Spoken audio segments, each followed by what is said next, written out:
அஸ்ஸலாமு அலைக்கும். Welcome to FM சமையல். காலையிலேருந்து இரவு வரை பெண்களுக்கு வேலை வேலை வேலை வேலை இருந்துக்கிட்டே இருக்குங்க. ஆனால் நமக்கு மனசுக்கு பிடிச்ச மாதிரி காஃபியை போட்டு யாருக்கு டீ காஃபி எது வேணாலும் ரிலாக்ஸாக ஒரு 10 நிமிடம் உட்காந்து நம்ம உக்காந்து ரிலாக்ஸாக காஃபி குடிச்சிட்டு மறுபடி ஒரு 10 நிமிஷம் ரெஸ்ட் எடுத்துக்கிட்டு அடுத்தது நம்ம வேலையை ஆரம்பிக்கணும். இன்றைக்கி கடலைப்பருப்பு வைத்த ஒரு ஸ்வீட்டான லட்டு செய்ய போகிறேன். இதுக்கு உள்ளது ஒரு கடாய் வச்சுருக்கேன்.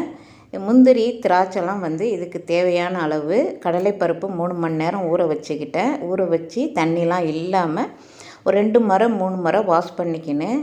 இப்போ அடுப்பு ஆன் பண்ணி ஒரு கடாய் வைத்து ஒரு 2 குழிக்கரண்டி அளவுக்கு நெய் ஊற்றிக்கினேன். நல்லா நமக்கு வீட்டு நெய் தான், பசு நெய் ஊற்றிக்கினேன். நெய் ஊற்றிட்டு முந்திரியும் திராட்சையும் நம்ம வறுத்து பொன்னிறமாக எடுத்து வச்சுக்கின்னு இந்த ஸ்வீட் அட்டகாசமாக இருக்கும். செய்து பாருங்கள். ரொம்ப நம்ம ட்ரை பண்ணக்குள்ளே எந்த ரெசிபியாக இருந்தாலும் ட்ரை பண்ணக்குள்ளே கொஞ்சமாக ட்ரை பண்ணுங்கள்.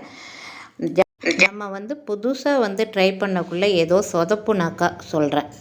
நம்ம நிறைய செய்யாமல் கொஞ்சமாக ட்ரை பண்ணி பார்த்துக்கணும். அப்போ நமக்கு சொதப்பாமல் யூஸ்ஃபுல்லாகவும் இருக்கும். நமக்கு நிறைய செய்யும் போது ஏதோ சொதப்பிடுச்சுனாக்கா வேஸ்டேஜ் ஆகும் இல்லையா, அதனால் சொல்கிறேன்.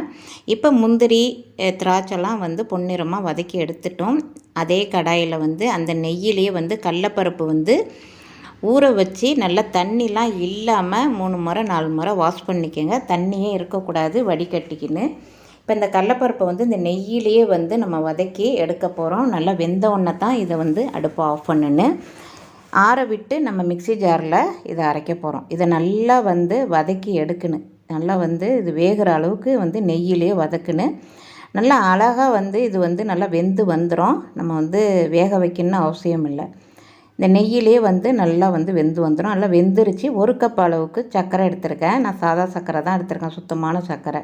நீங்கள் நாட்டு சர்க்கரையாக இருந்தாலும் எடுத்துக்கோங்க. இப்போ வெஜிடபிள் கட் பண்ணுறதுலேயே இதை நெய்ஸாக அரைச்சிரும். நீங்கள் மிக்ஸி ஜார் எடுத்துக்கோங்க. மிக்ஸி ஜாரில்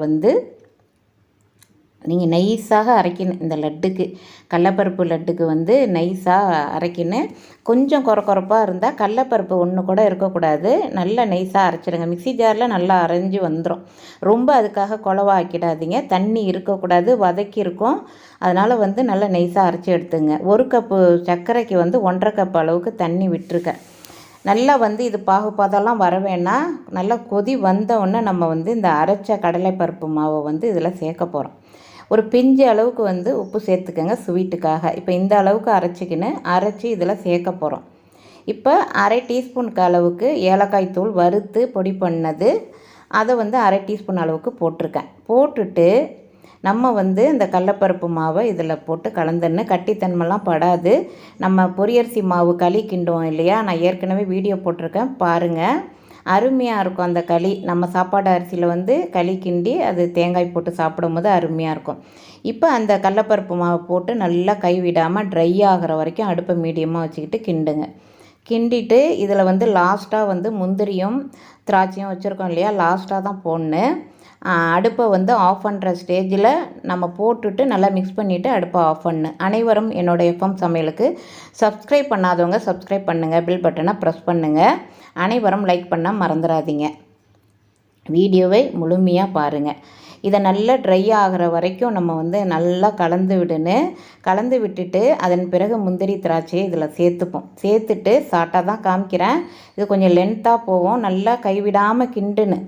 நீங்கள் சர்க்கரை இப்போ ஒரு கப் அளவு கூட நீங்கள் தண்ணி சேர்த்துக்கலாம். எனக்கு 1.5 கப் அளவுக்கு எனக்கு பிடித்தது. நீங்கள் எந்த அளவுக்கு உங்களுக்கு இதுக்கு 1 கப்பு கடலைப்பருப்புக்கு எனக்கு 1.5 கப்பு தேவைப்பட்டுச்சு. நல்லா ட்ரை ஆகிற வரைக்கும் நம்ம அது கிண்டுனா அவ்வளோதான். கிண்டுனாக்கா லட்டு பிடிக்க ஈஸியாக இருக்கும், இல்லைன்னா சுழியா மாதிரி ஆகிடும் உங்களுக்கு. அதனால் சொல்கிறேன். இதை நல்லா ரெடி பண்ணி இதை வச்சுப்போம். இந்த கடலைப்பருப்பு லட்டு எந்த சைஸில் வேணாலும் நீங்கள் உங்கள் விருப்பம் போல் பிடிச்சிக்கோங்க. அடுத்த சூப்பரான ரெசிபியுடன் சந்திக்கிறேன்.